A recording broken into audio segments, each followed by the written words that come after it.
Al Radio TV, esto es Mediodía al Palo y por supuesto nos quedamos hasta las 2 de la tarde. Acordate de nuestro número de teléfono 264-335725. En este momento tomamos contacto porque ya tenemos en línea al senador provincial, justamente y presidente del bloque PJ Frente de Todos, Lucas Hilardo.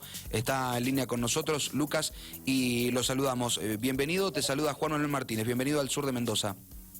Hola, un gusto saludarlos a la mesa y a toda la audiencia. Muchas gracias por escucharnos, Lucas. Y bueno, preguntarte en principio algo que queríamos hablar con vos respecto a, un tema importante también en la provincia de Mendoza, relacionado con la justicia también, y esta, entre comillas, según el gobierno, propuesta para poder ingresar justamente a Teresa Dey, ¿no? Justamente a la Suprema Corte de Justicia de la provincia, luego de la renuncia ya y el presentado la presenta de denuncia, ¿no? Justamente de Nanclares. Bueno, esto que pasa con Teresa Dey. Queríamos preguntarte qué pasa, qué dicen desde el bloque, como presidente del bloque del Frente de Todos y del justicialismo, ¿qué opinión te merece?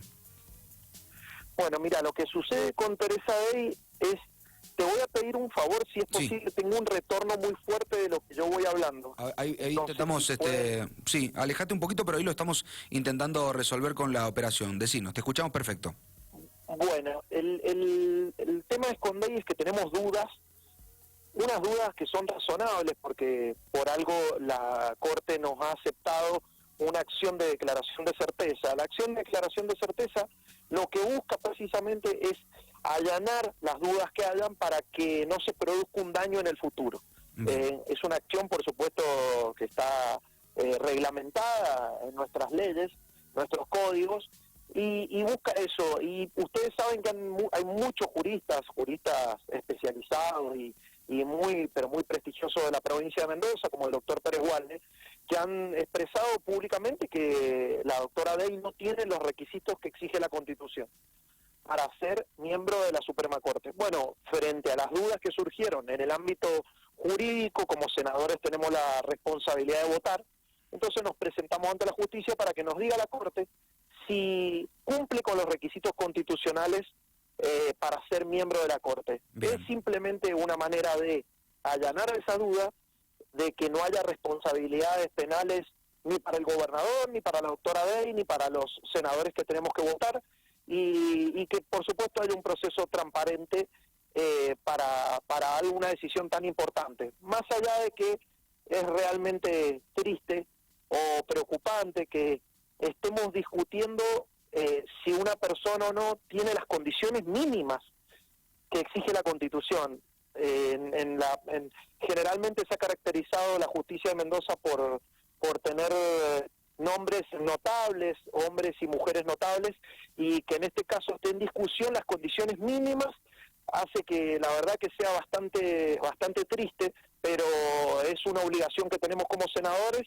El gobernador ha hecho una propuesta de una persona que, según su currículum vitae y según el pliego que mandó el gobernador, está en duda si cumple las condiciones mínimas y es el lugar de máxima importancia en términos judiciales. Así Tal que, cual. Lamentablemente, el gobernador nos ha puesto en esta situación. Muy bien.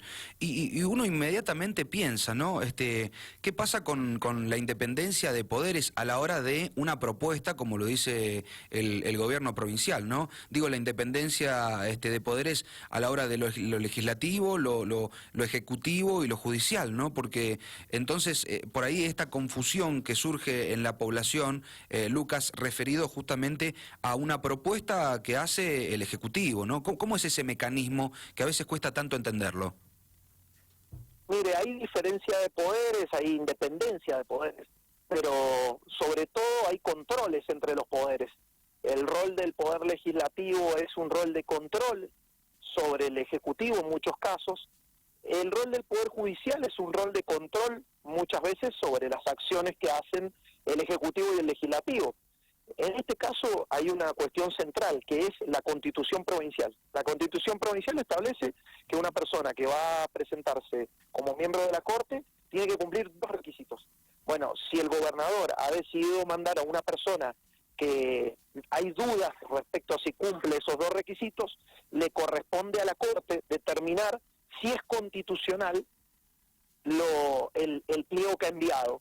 En el caso de que el Senado votara, porque el Senado puede votar igual, las consecuencias podrían ser graves en términos judiciales, por las nulidades que se podrían plantear, pero sobre todo en términos penales. Ustedes sepan que hay un artículo, el artículo 293 del Código Penal, que establece una sanción para el funcionario público que enviare o propusiere una persona que no cumple con las condiciones que establecen las leyes. Es decir, que podría haber una sanción para el propio gobernador, para la persona que aceptara ese cargo, está establecido en el artículo 293, y para, en este caso, para los senadores, porque están designando una persona que no cumple con las condiciones que establece la Constitución, si eso así lo definiera la Corte.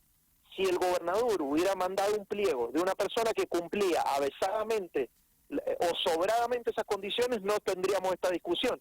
Al haber decidido mandar una persona que no tiene los años de magistratura y que nunca ha ejercido la abogacía, bueno, entonces entra una discusión que, para terminar con esta discusión, lo más razonable es que el máximo tribunal nos determine cuál es el criterio. Bien, bien. Lucas Hilardo está con nosotros en Dial Radio TV para todo el sur de Mendoza, senador provincial y presidente del bloque PJ, Frente de Todos, charlando a esta hora con nosotros en este mediodía al palo, así lo hemos determinado este programa. Lucas, preguntarte, bueno, ¿cómo sigue ahora en el futuro cercano entonces este tema para cerrarlo y bueno, preguntarte sobre el tema aguinaldos? Bueno, la Corte ha aceptado esta presentación, nos ha convocado a una audiencia conciliatoria al gobierno y a los presentantes para el día martes, y asistiremos a esa reunión con el objeto de intentar coordinar con el gobierno y con la Corte como intermediaria, es decir, están presentes los tres poderes para discutir cuál es la mejor manera de seguir adelante con esta situación, y en el caso que no haya una posible conciliación, deberá definirlo la Corte Suprema de Justicia. Muy bien, muy bien. Bueno, uno de los temas que hablábamos hace rato también con otro senador provincial del radicalismo PRO, hablando de justamente del Frente Cambia Mendoza, hablábamos con Lucas Quesada y un poco hablaba sobre el tema de los aguinaldos, en esta comparativa, hablaba también un discurso también casi similar y en torno a lo que decía el ex gobernador, hoy diputado nacional, Alfredo Cornejo, ¿no? Que dejaba una provincia sólida, saneada, cuando hablaba de las cuentas, ¿no? Después de 2 meses de pandemia, si hacemos una crónica, tenemos que decir que al mes y pico ya el mismo gobernador Rodolfo Suárez dijo que se iba a pagar de forma escalonada el tema aguinaldos, ¿no? Y ya nos metemos en otro tema. Lucas, ¿qué pasa en este sentido? Han habido manifestaciones, concentraciones, sobre todo con lo peligroso de lo que tiene que ver con este momento que estamos viviendo referido a la pandemia, ¿no? Pero así todo, la gente de alguna u otra manera, respetando los protocolos, si se quiere, se ha manifestado para poder percibir lo que muchos mendocinos y en la República Argentina históricamente se ha percibido y uno va especulando también. No sé, voy a percibir el aguinaldo ahora en junio, le voy a poder comprar las zapatillitas a los chicos, voy a poder pagar las cuentas que todavía no puedo pagar. Y uno viene jugando con eso también, ¿no? El que afortunadamente es empleado. Pero bueno, ¿qué pasa en esta situación referido al tema aguinaldo, Lucas? Mira, vamos por partes. Lo primero es que el gobernador Suárez recibió una provincia devastada. Devastada en términos económicos por una deuda exorbitante que no puede afrontar. Hoy la provincia de Mendoza está en default porque no puede pagar la deuda que afrontó el anterior gobernador radical también. De manera que esta situación lo ha dejado en una situación incómoda. Por supuesto que la pandemia agravó la situación económica en todas las provincias. Y el gobernador de Mendoza tiene un problema, que al ser una persona que pertenece al mismo color político, fue elegido, además de por la gente, por supuesto, en la votación por el anterior gobernador, no puede explicarle públicamente a los mendocinos el desastre que recibió. Bien. Frente a esta situación, en lugar de ser sincero y decirle a los mendocinos, miren, tengo un problema serio de finanzas porque me han dejado una provincia en condiciones muy difíciles, prefiere dilatar esta situación e intentar evadirlo. Lo de los aguinaldos es un tema preocupante porque tenemos al gobernador que pide que aplaudamos a los enfermeros que están en la línea de batalla y decide no pagarle el sueldo, o decide no pagarle el aguinaldo, el sueldo anual complementario, me refiero. La verdad que podría haber habido opciones distintas.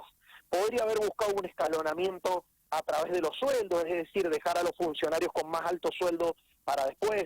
Podría haber empezado el escalonamiento a partir del mes de julio, que es cuando corresponde cobrar el aguinaldo, pero decidió postergarlo a septiembre, teniendo el dinero para afrontarlo, porque según los informes de las finanzas públicas de la provincia, existía el dinero en la tesorería de la provincia para pagar el aguinaldo, y postergar el pago a empleados que están poniendo el cuerpo en una situación de difícil.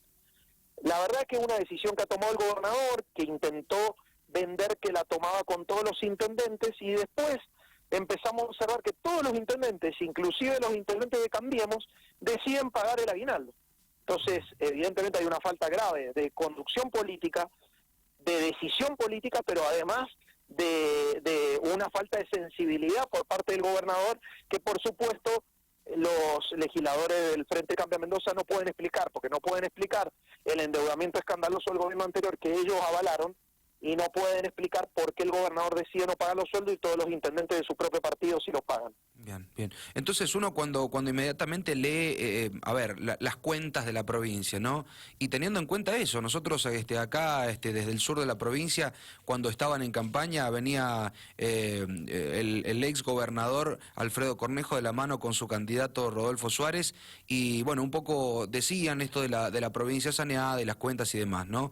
Inmediatamente cuando asume Suárez, uno inmediatamente piensa que el dinero que decía Cornejo como tal no sé si existía al fin y al cabo, porque decía que estaba con cuentas repletas de dinero, y resulta que lo que hizo inmediatamente Suárez fue tratar de modificar una ley para poder echarle mano y, entre comillas, diversificar la matriz productiva de Mendoza con esto de la modificación por la 7722. Digo, entonces uno inmediatamente lee, senador, cuál es la situación referida a las cuentas, porque si un gobernador que llega en ese momento le quiere echar mano a una cuestión que no estaba dándose, es porque finalmente, y entre otras cosas, una seguidilla de temas también. No sé si había tanta plata como se decía. No, claramente el gobernador, por sus hechos y por las declaraciones públicas que hace, demuestra de que ha recibido una provincia en condiciones en las cuales él no lo esperaba. De todas maneras, el gobernador fue cómplice de esa situación, acompañó cada uno de los procesos de endeudamiento, tanto a nivel provincial como a nivel nacional, se sentía identificado con las políticas de Mauricio Macri y lo declaró públicamente varias veces. Bueno, esas políticas nos trajeron más de 40% de pobreza, muchísimo desempleo, la gente no la pasa bien, y esta pandemia, como dijo ayer el Santiago Cafiero, empezó mucho antes en Argentina. Fue una pandemia económica de devastación del Estado nacional y provincial, y tuvieron mucho que ver. Hoy realmente es triste verlos darle lecciones al actual presidente de cómo tiene que resolver el desastre que ellos mismos generaron y nos dejaron. Pero bueno, nosotros como partido, como frente, nos ha tocado hacernos responsables de esta situación, y creo que el presidente está haciendo las cosas correctamente para sacar este país adelante. Muy bien, Lucas, te agradecemos. No sé si querés agregar algo más, pero te agradecemos por el contacto. No, muchísimas gracias a ustedes, a disposición, y un saludo para todos los vecinos del sur. Muchas gracias. Hasta luego, Lucas. Hasta luego. En línea con nosotros, Lucas Silardo, senador provincial, presidente del bloque PJ y Frente de Todos. Justamente estuvo en contacto a esta hora con nosotros en Dial Radio TV, charlando un poquito en este mediodía al palo respecto a las diferentes situaciones que se han presentado, ¿no? Hablando un poquito del tema de la justicia, de esta propuesta del gobierno provincial también, con Teresa Dey, un poquito el tema aguinaldos, y fueron algunos de los temas que estuvimos charlando a esta hora. Nota que vas a encontrar en dialradio.tv.